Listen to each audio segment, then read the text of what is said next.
Friends, ఇప్పుడే అందిన వార్త. చంద్రబాబుపై రాళ్లతో దాడి పరిస్థితి విషమం. ఈ విషయాలన్నీ తెలుసుకునే ముందు వీడియోని పూర్తిగా చూడండి, అప్పుడే మీకు పూర్తిగా అర్థమవుతుంది. అదేవిధంగా చాలామంది సబ్స్క్రైబ్ చేసుకోకుండా వీడియోని చూస్తున్నారు. దయచేసి సబ్స్క్రైబ్ చేసుకోండి. సబ్స్క్రైబ్ చేసుకోవడం వల్ల నేను చేసే ప్రతి వీడియో అప్డేట్ మీకు ముందుగానే నోటిఫికేషన్ రూపంలో వస్తుంది.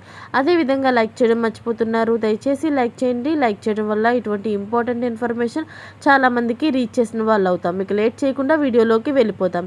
ఏపీ సార్వత్రిక ఎన్నికల్లో భాగంగా తెలుగుదేశం పార్టీ అధినేత అయిన మాజీ ముఖ్యమంత్రి నారా చంద్రబాబు నాయుడు గాజువాకలో ఎన్నికల ప్రచారంలో పాల్గొన్నారు. ఈ సమయంలో కొంతమంది ఆకతాయిలు చంద్రబాబుపై రాళ్లు విసిరారు.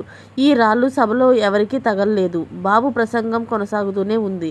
వెంటనే భద్రతా సిబ్బంది అప్రమత్తమయ్యారు. ఈ ఘటన స్థానికంగా కలకలం రేపింది. అక్కడున్న తెలుగు తమ్ముళ్లు రాయి విసిరిన ఆకతాయిను పట్టుకునేందుకు ప్రయత్నిస్తున్నారు. పోలీసుల వైఫల్యంతోనే ఈ ఘటన జరిగిందని చంద్రబాబు తీవ్ర ఆగ్రహం వ్యక్తం చేశారు. కాగా నిన్న విజయవాడలో ఈ రోజు పవన్ కళ్యాణ్ చంద్రబాబుపై రాళ్లు వేయడంతో భద్రతను పోలీసులు వైఫల్యం కొట్టొచ్చినట్లు కనిపిస్తుంది. నిన్న చీకట్లో గులకరాయిని వేశారని, ఇప్పుడు వెలుగులో రాళ్లు వేశారని చెప్పారు. రాళ్ల దాడి చేస్తుంటే ఏం చేస్తున్నారని ప్రశ్నించారు. రాళ్లు వేసింది ఈ జే గ్యాంగ్ పనేనని చంద్రబాబు ఆరోపించారు.